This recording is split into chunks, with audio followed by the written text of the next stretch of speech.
vida de guerreira merece esse título. É uma Filipa, né? Mas a primeira coisa que eu quero dizer a vocês é dizer o seguinte, dar uma explicação porque eu estou vestida desse jeito. Não se espera nunca de uma ministra estar com uma camiseta vermelha, com uma bermuda e com um sapato que não tem nada a ver com a cor das outras coisas.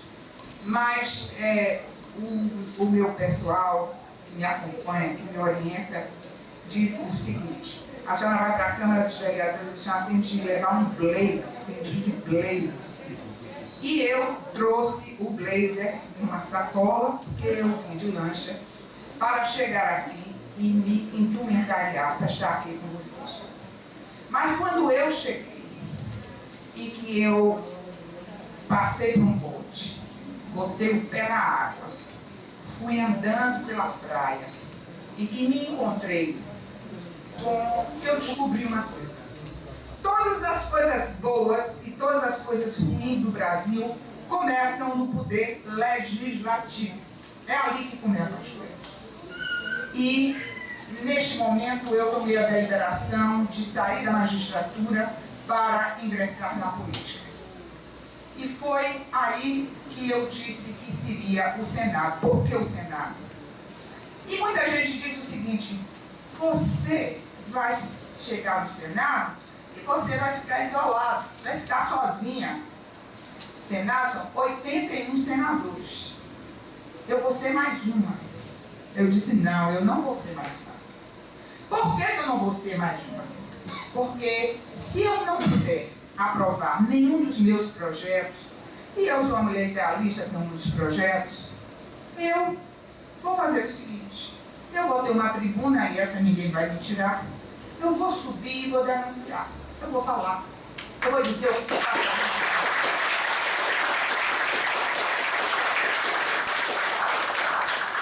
E eu falarei com uma qualificação. Os senadores têm imunidade. Ninguém vai me pegar. Porque essa história de chamar de código de ética deve mudar. Devemos chamar de regulamento comportamental ou regulamento de comportamento, porque ética é uma palavra fluida, é uma expressão que é filosófica, ninguém entende, ninguém sabe o que é. E isso valeu um comentário do Pedro Simon, um grande senador da República, um homem que é uma das reservas morais desse Brasil, que, lembrando Dom Helder Câmara, disse o seguinte: Dom Helder Câmara, escrevendo para o Estado de São Paulo, disse que ética é ter vergonha na cara. E é exatamente por aí.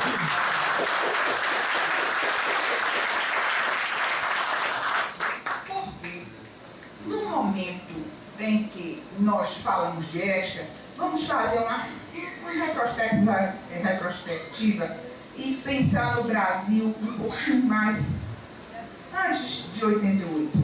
Para dizer o seguinte: esse país é um país com um histórico muito grande de injustiça social. Nós nunca pensamos em justiça social, como todas as sociedades mais primitivas, colonizadas, onde o poder econômico se junta ao poder político, e os dois, nesta parceria, fazem o que querem dentro do país.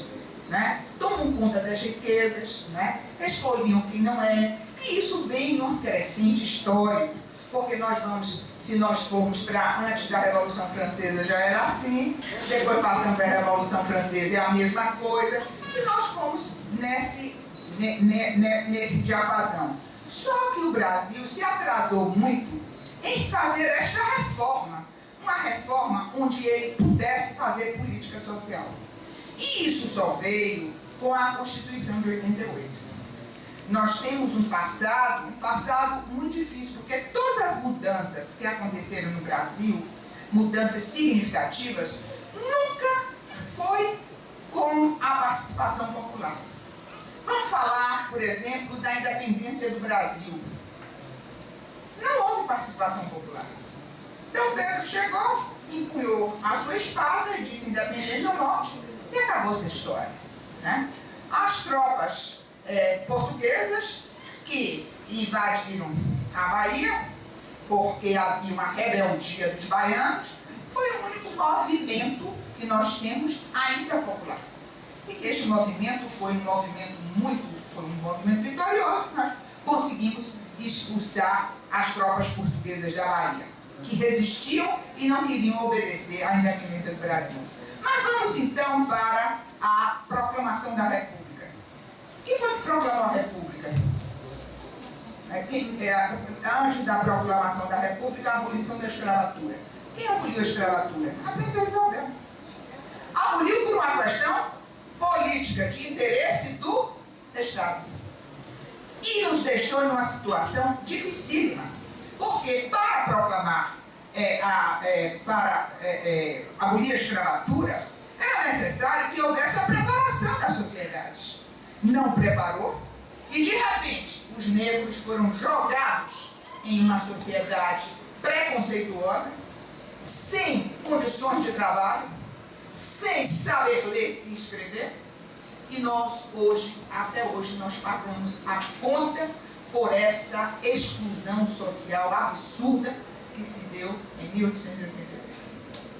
Mas prosseguindo, vem a proclamação da República, a mesma coisa, onde foi o exército que proclamou a República em uma das rebeliões, sem participação popular. E chegamos com um Estado novo, também sem população, chegamos à Revolução de 64. O povo quieto, calado, sendo massa de manobra. Porque eu me lembro que, antes um pouco da Revolução, inventaram a história de vamos doar ouro para o Brasil. E nós todos, bobos, muita gente pegou a sua aliança de casamento, o seu único anelzinho de ouro, e foi lá depositar o ouro para o Brasil. Passadas as eleições, acabou-se. Ninguém se lembrou. Quem não se lembra do fiscal de Sarney? Eu fui fiscal. Eu ia para as portas do supermercado, na época do racionamento, para comprar pelo preço tabelado.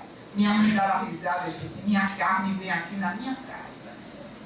Meu leite vem na minha casa. E eu não comprava porque eu queria comprar na tabela, porque eu tinha de dar o exemplo. Eu era o fiscal de Sarney. Acontecem as eleições em outubro. Em novembro, os preços todos foram liberados e acabaram-se os fiscais de Sarney. E desta forma, todas as vezes que o Estado nos chama para colaborar, nós colaboramos, nós vamos. E o que é que nós recebemos de volta? Um tapa na cara. Então, foi exatamente essa situação que foi revista em 88, quando veio a Constituição de 88. Essa Constituição veio por um ideal enorme de brasileiros ilustres, tendo à frente Ulisses Guimarães. E foi uma Constituição que ela se espelhou nas constituições dos países mais modernos, trazendo para o Brasil o que tinha de mais moderno naquela época, que eram os direitos sociais, que era a questão das minorias. E neste momento, nós começamos a ter o resgate da sociedade. Começamos a falar não só de direitos que o Estado otorgava na Constituição, mas pensamos em nos preocupar com o acesso a esses direitos. Nós temos de ter acesso a eles. Não adianta eu ter direito se eu não consigo chegar lá.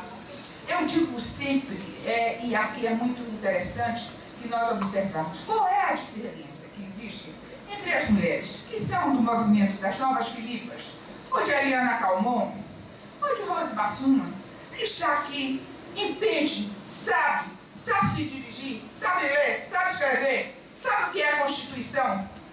E uma mulher que nasceu numa fazendola lá no Escafundó, que não aprendeu a ler, que não aprendeu a escrever, que só teve trabalho e desprezo. Como é que ela sabe quais são os direitos que estão inseridos na Constituição? É óbvio que estas mulheres só são parecidas com nós porque elas são mulheres, ou por questão de gênero. Mas elas são radicalmente diferentes de nós. E é exatamente aí é que chega a situação do braço do Estado. Porque todas as vezes que o Estado chega para igualar a sociedade, ele começa a beneficiar as pessoas que estão fragilizadas pela sociedade. E faz a proteção benigna dessas pessoas para que haja um equilíbrio na sociedade. E é isso que nós vamos chamar de ética. Por quê?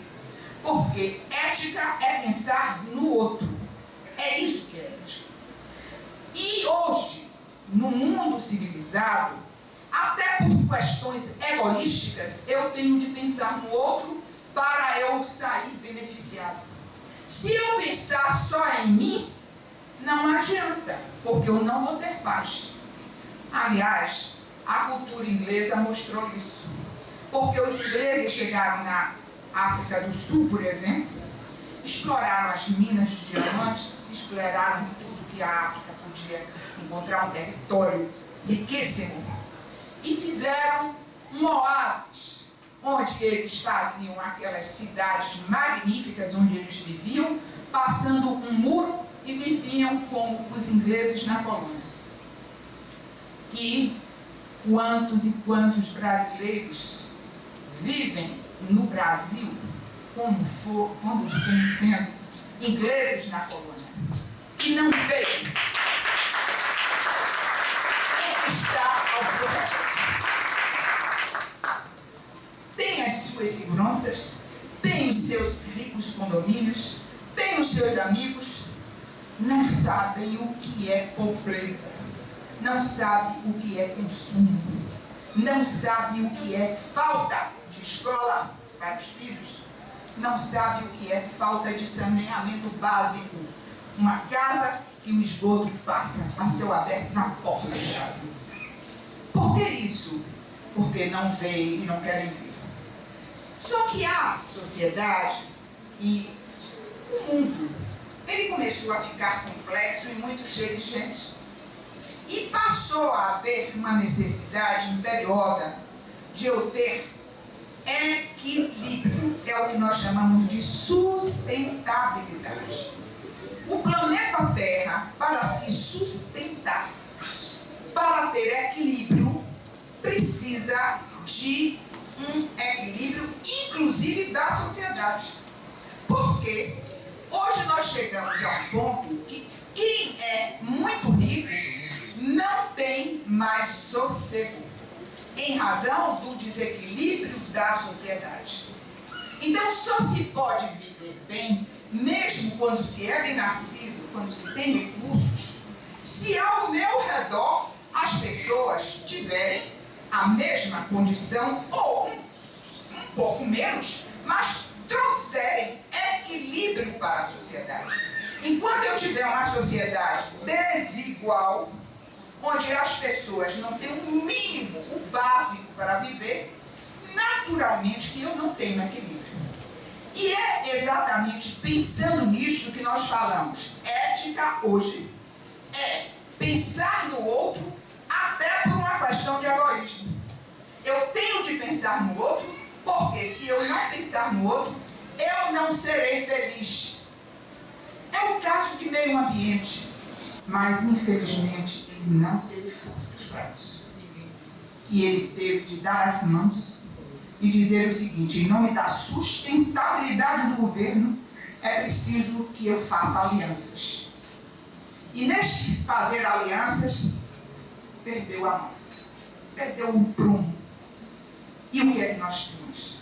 Nós temos as raposas cada vez mais felpudas, que atravessaram 50, 60 anos desse país. Alojadas lá, são eles que mandam no país, todos riquíssimos, todos mandando e desmandando. Já na segunda geração, já fazendo dos seus filhos políticos. E nós, brasileiros, alijados totalmente do processo. Por quê? Porque na medida em que iam avançando e até derrubando o próprio PT, que não conseguiu vencer as garras afiadas das raposas. As raposas felpudas, elas têm garras. Todos nós até sabemos dos nomes e até dos apelidos. Mas, vamos continuar. E isso que eu estou falando não é absolutamente discurso político. São fatos históricos que estão em jornais, que estão nas revistas, que estão na história do Brasil um dia para ser contado. Porque agora não se permite que conte desta forma que eu estou contando. Mas, vamos adiante. Hoje nós estamos numa situação difícil e cruel. Porque estamos numa situação tal que nós já estamos ameaçando as políticas públicas que nós conseguimos. Nós avançamos nessas políticas, mas nós estamos recuando. Por quê? Porque essas políticas precisam de recursos e os recursos estão ficando escassos. No mês de novembro, eu vi uma palestra que para mim foi muito esclarecedora. Foi uma palestra do secretário de Segurança Pública do Rio de Janeiro. Eu sempre estou citando o José Beltrame, porque eu achei muito interessante o que ele disse. O Rio de Janeiro, não podendo mais conviver com o crime organizado, concebeu as UPPs, para que o Estado, que não dominava o morro, subisse o morro e tomasse conta daquele pedaço do Rio de Janeiro que não estava na mão do Estado. O que é que aconteceu? Foram lá e expulsaram os traficantes. E desta forma, o Estado dominou diversos morros. O maior deles, que era o Morro do Alemão, que era uma coisa séria, a população toda aplaudiu. E aí diz o Beltrame, este foi o primeiro passo do Estado. Mas outros passos se seguiriam. Não pode ser um só.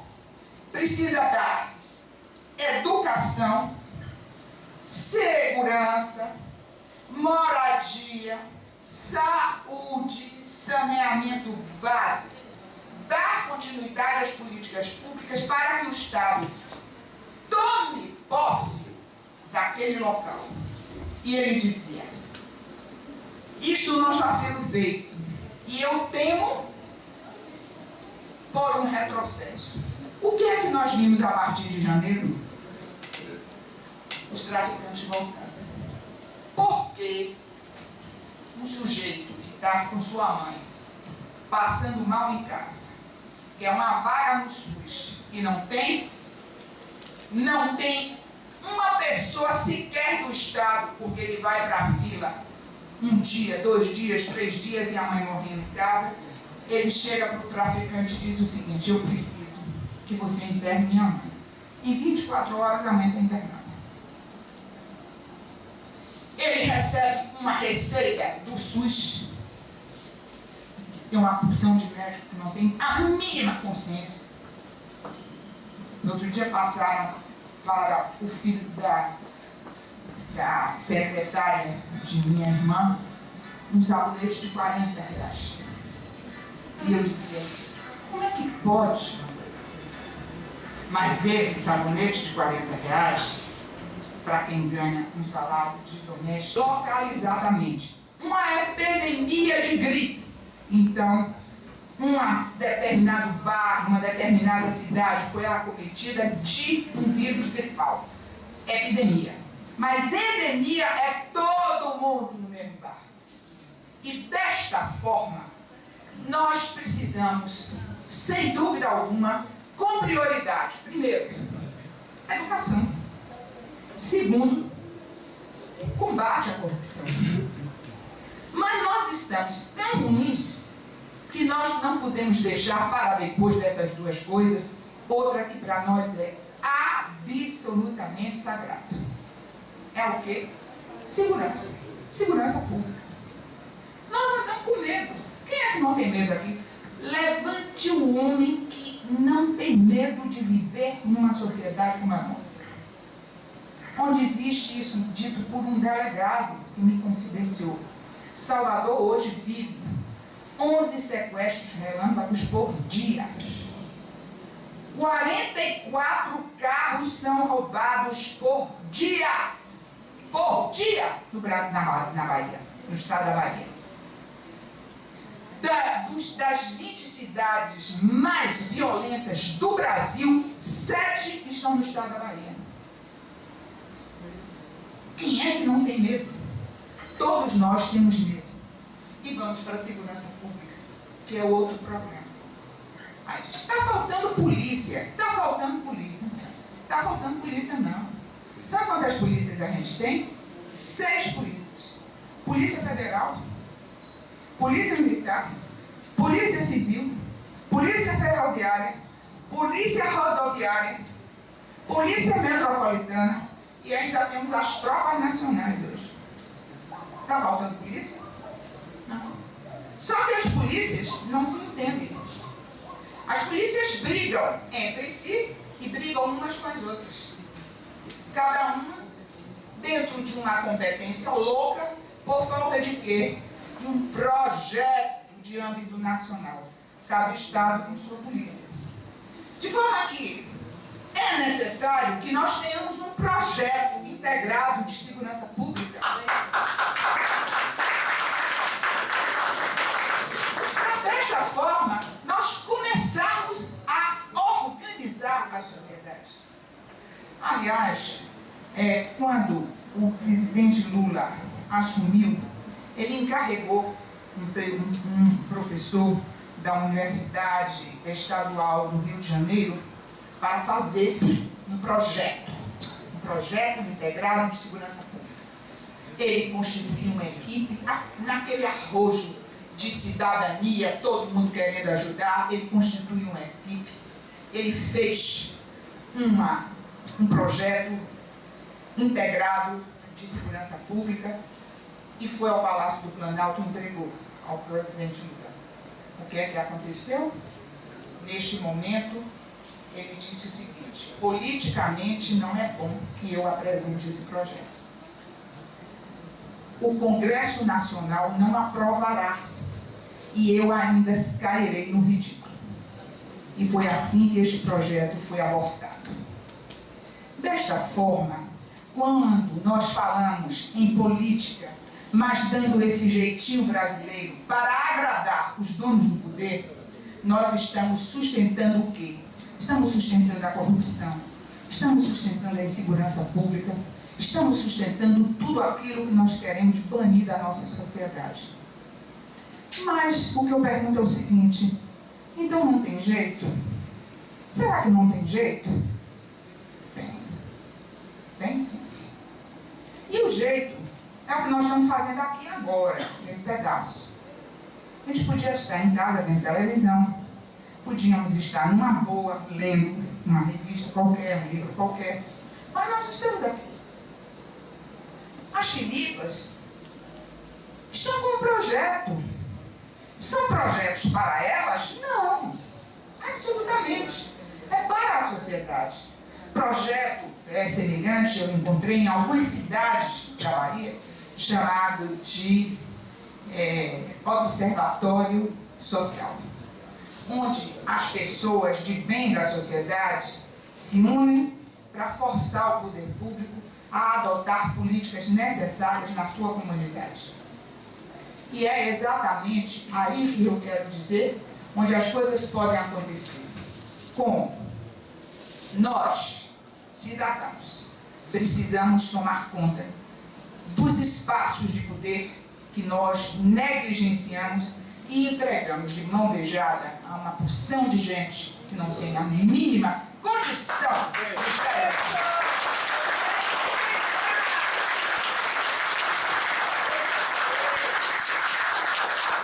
E na medida que nós recuamos, porque estamos com medo, estamos com medo de nos ferir, estamos com medo de sujar as mãos. Isso não é para mim porque eu sou um cidadão correto e por isso eu não vou me meter em política.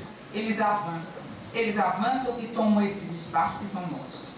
E foi por isso que eu saí da minha situação de conforto, de uma ministra vivendo em Brasília, confortavelmente, para dizer o seguinte: eu vou me apropriar do espaço que eu deixei alguém tomar. E é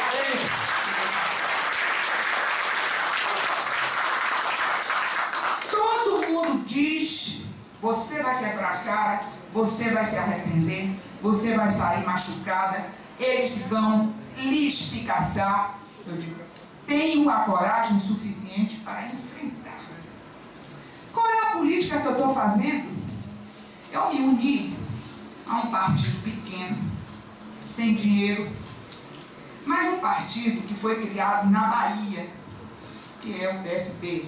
Foi criado pelas mãos de João Mangabeira, que era um socialista, um homem muito sério, e me uni a uma pessoa que fundou a Rede de Sustentabilidade, Marina Silva.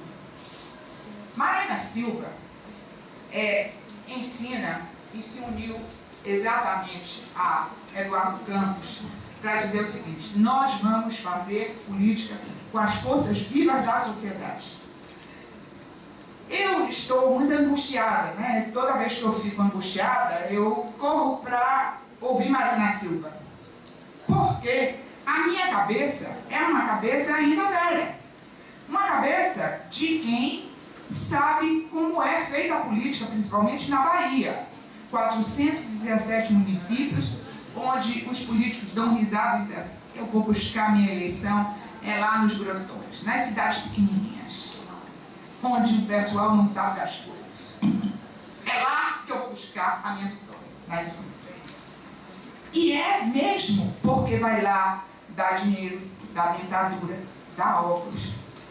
Né? Eu soube que até dá panela de pressão e dá pins para votar. Porque as pessoas desinformadas vendem o seu voto na esperança de é tudo igual e não vai mudar. Portanto, eu fico aqui igual com o meu tênisinho e acabou-se. Mas isso está errado. Nós temos de mudar o rumo dessa prova. E o que é que a gente está fazendo? A gente não vai dar nem dentadura, nem óculos, nem dinheiro, nem nada. A gente está construindo através do que a gente chama aqueles que podem instruir aos outros. E eu quero dizer a vocês aqui neste momento que eu não estou aqui pedindo voto. Eu estou aqui como cidadã brasileira, como ex-ministra, mostrando o que se passa dentro da sociedade. Porque cada um vota em quem quiser. Por isso, e nem posso fazer comício político, porque eu estou como pré-candidato. Nem sei se terei homologado a minha candidatura, mas eu estou como pré-candidato. Eu estou me dispondo a sair em campo e dizendo o seguinte: eu quero esse espaço para ser um arauto da sociedade a quem eu sirvo. É isso que eu quero. Mas os senhores todos, como eu, temos uma responsabilidade. E a responsabilidade é de esclarecer as pessoas menos esclarecidas. Por favor, olhem quem vão votar. Olhem a biografia. Vejam quem é e o que é que fez. Quem passou 30 anos no poder tem de mostrar o que é que fez.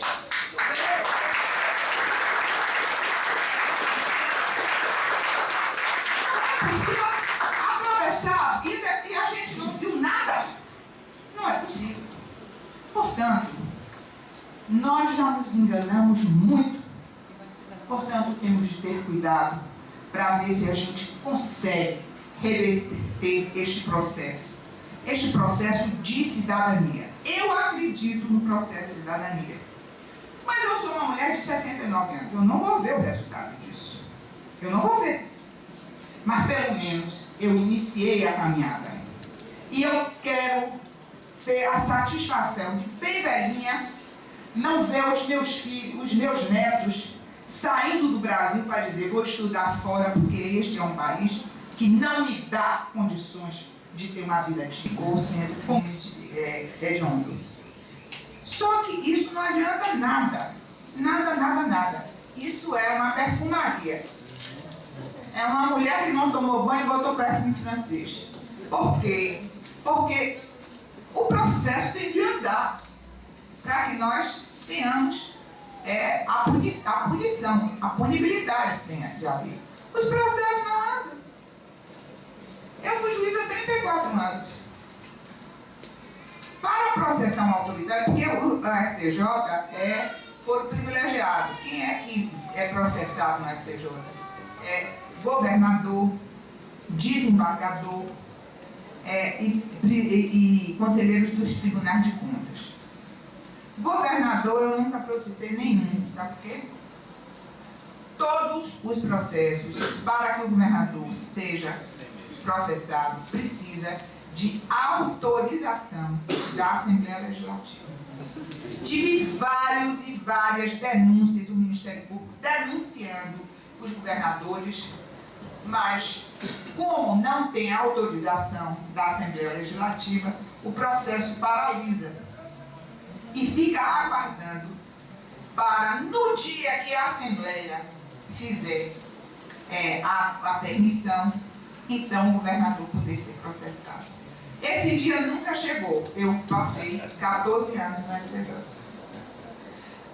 Outra situação é porque são tantas as vantagens procedimentais para esses ritos especiais que o processo não chega ao fim. Vocês querem ver? É o seguinte: o processo começa no STJ, tem a denúncia, e vai. No dia que está a prova toda, está contundente, que vai ser condenado, eles aí se exoneram do cargo. O processo para e vai para a primeira instância, para o juiz entrar, e começa tudo novamente. Eu conto sempre um caso, eu tenho de contar os casos para vocês verem que não é mentira minha. Eu estava processando a um conselheiro do Tribunal de Contas do Estado de Rondônia. Esse homem era um terror. A Polícia Federal me disse que ele é que ensinou os outros todos a roubar. Ele era assim, a ratazana maior. Mas o Ministério Público pegou ele. Mas ele fez o diabo. Ele chegou a... Ele era... Para vocês terem uma ideia, quem era este homem? Ele era presidente da Assembleia Legislativa do Estado de Rondônia. Como presidente do Estado de Rondônia, ele furtava o dinheiro da Assembleia e ele botava tudo na empresa dele, que era uma empresa distribuidora de bebida. Eu nunca vi uma empresa de distribuição de bebida que ganhava tanto dinheiro. Né? Ele mandava os cheques da Assembleia, iam direto para isso tudo, o Ministério Público pegou. E, por último, o Ministério Público quis fazer uma investigação na Assembleia para saber quanto era o rombo, porque já sabia que roubava, mas ele queria saber quanto importava. E foi o Ministério Público, 2 promotores, junto com a polícia, foi para a Assembleia Legislativa para pegar os computadores e documentação. Ele estava viajando, já estava na estrada, quando avisaram a ele voltou. Ele, com a polícia, que foi a polícia militar, ele cercou a Assembleia, prendeu os 2 promotores e os oficiais de justiça dentro da Assembleia, pegou a documentação toda que já estava nas mãos dos promotores e queimou todo no fosso de ventilação da própria Assembleia. Por este crime, esse processo caiu para mim e eu prendi e comecei a investigar. Quando isso aconteceu, que o processo já tinha chegado, demorou tanto de apurar que ele já não era mais presidente da Assembleia. Sabe onde ele estava? No Tribunal de Contas do Estado.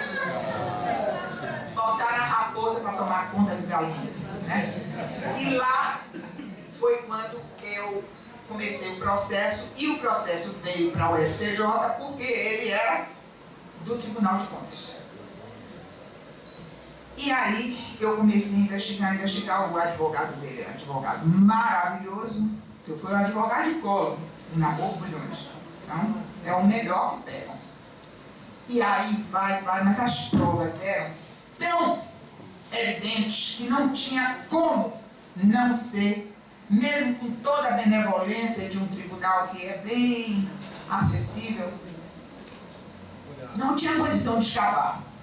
No dia do julgamento, o voto tinha 88 folhas. Eu botei tudo, exprimi o processo com todas as provas. Eu estava de manhã, acordei bem cedo, eu estava palmeando o voto, porque eu não podia ler 88 folhas, eu ia ser logo, ler só o principal.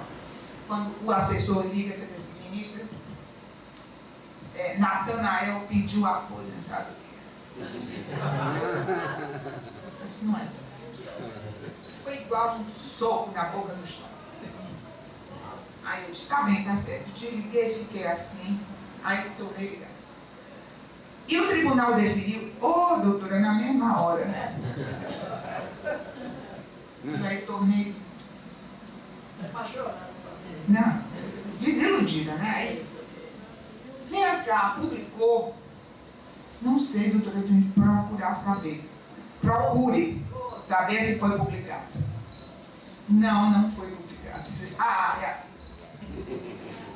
Marchei para lá, para a sessão de julgamento, e na hora que começou a sessão, o presidente, com a palavra relatora, aí o advogado, com um sorriso lá, assumiu a tribuna e disse assim, uma questão de ordem, eu quero dizer que o meu cliente acaba de se aposentar em caráter irrevogável e retratável, portanto este tribunal não tem mais competência.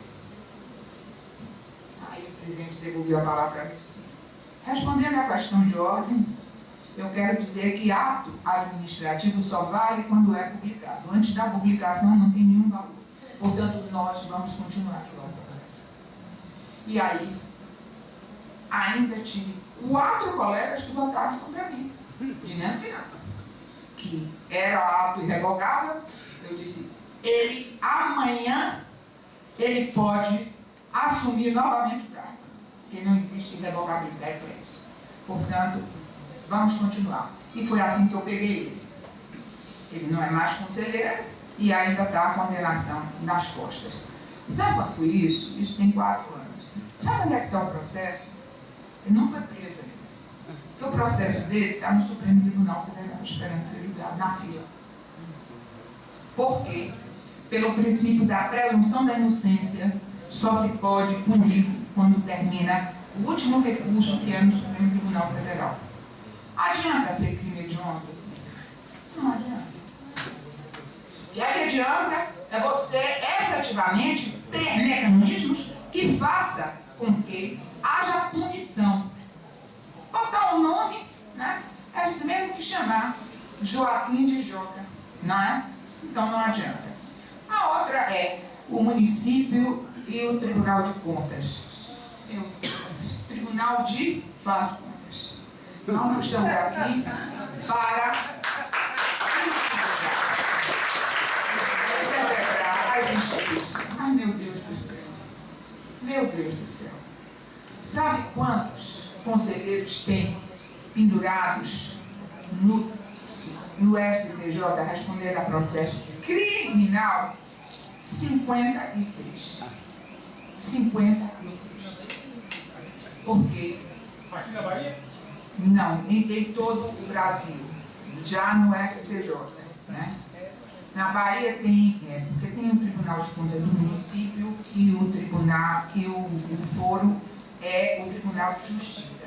E tem os conselheiros do Tribunal de Contas, que o foro é o STJ. E tem o Tribunal de Contas da União, que são os ministros, aí eles são julgados pelo Supremo Tribunal Federal. Mas cada governador que se preza tem os seus apaniguados no Tribunal de Contas. E quando chega o processo no STJ, esse governador começa a movimentar as forças vivas da sociedade. Não mortas. Estão vivíssimas, vivendo de não sei o que, mas estão vivas sim, tantos que eles fazem acontecer. Portanto, é assim, bastante inglório, né, esses processos contra essas velhas acusações. Mas aí nós vamos visitar dessas penitenciárias aí do Estado. Vamos ver o sistema carcerário, que eu também visitei muito porque a corregedoria também toma conta dos presídios. Eu nunca encontrei um colarinho branco na penitenciária. Nunca. Eu fui lá procurar com a lanterna na mão para dizer o seguinte: eis o exemplo. Não, porque ainda não tinha acontecido o mensalão, então eu não sabia, não tinha ninguém. Então, depois do mensalão, a gente já tem um exemplo de que estão no sistema penitenciário. A duras penas, mas estão lá, né? Mas estão lá. Então, não adianta isso, e os tribunais, como outros órgãos de controle, porque o Tribunal de Contas é um órgão de controle, mas é um órgão de controle onde se julga e se bota, né? Onde se coloca tanto as pessoas,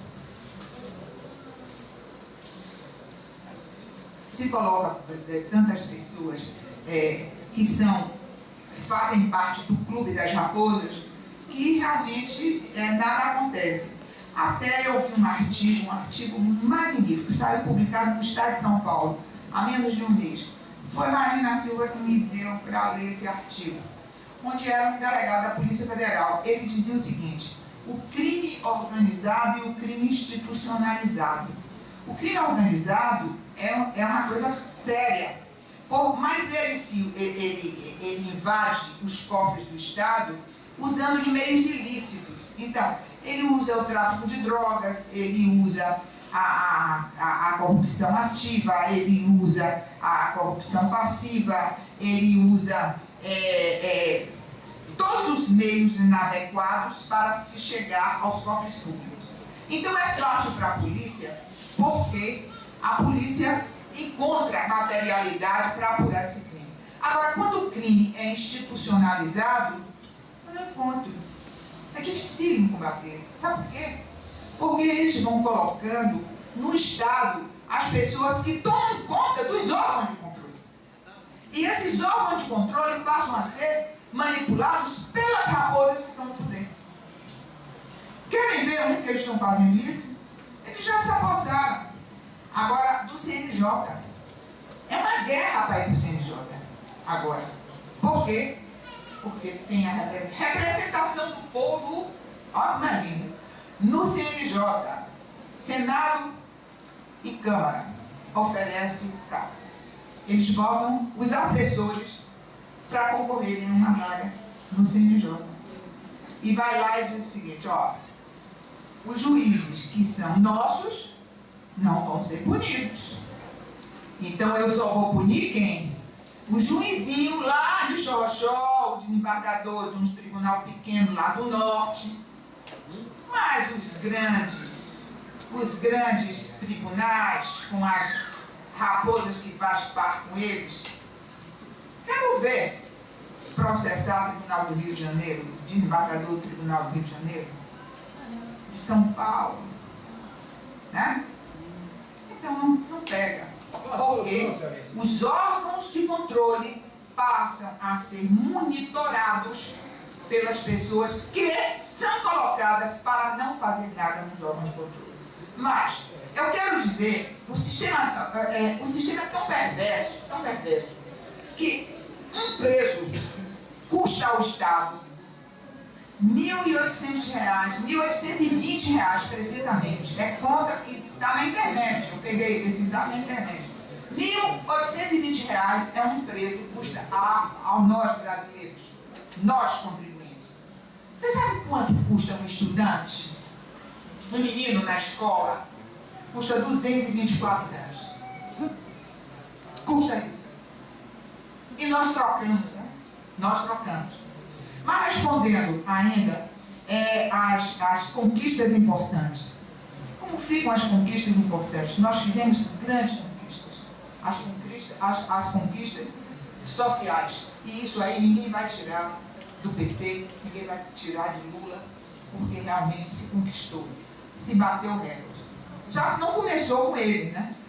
O Fome Zero, que é a origem de tudo, começou no governo Fernando Henrique, e um grande homem que hoje ainda está no Senado, que é o Cristóvão Buarque, que idealizou tudo isso com a Bolsa Família, a Bolsa para os estudantes. Essas são as grandes conquistas, e essas têm de continuar. Têm de continuar. Não podem voltar para trás. Mas com fiscalização necessária.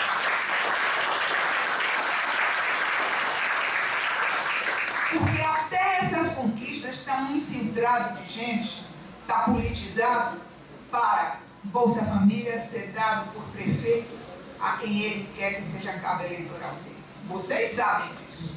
Não sou eu que estou dizendo. Mas cabo eleitoral que não tem direito, está tendo direito à Bolsa Família, porque é dado pelo Estado, porque os fiscais são os próprios prefeitos e muitas vezes são pessoas que são inescrupulosas. Mas, prosseguindo, e eu chego à última pergunta, o PT e as raposas. Nós somos culpados pelas raposas, somos mais culpados do que o PT, porque fomos nós que elegemos. Fomos nós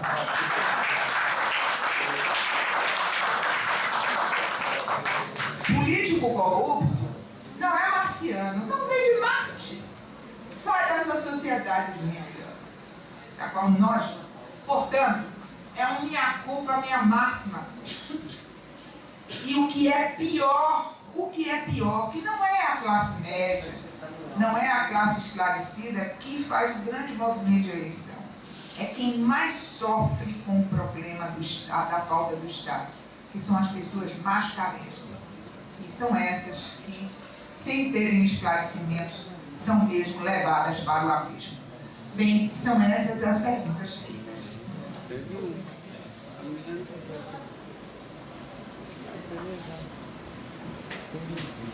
É para ler?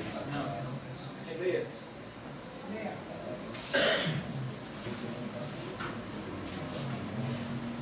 A Copa pode acontecer ou vai ter uma guerra.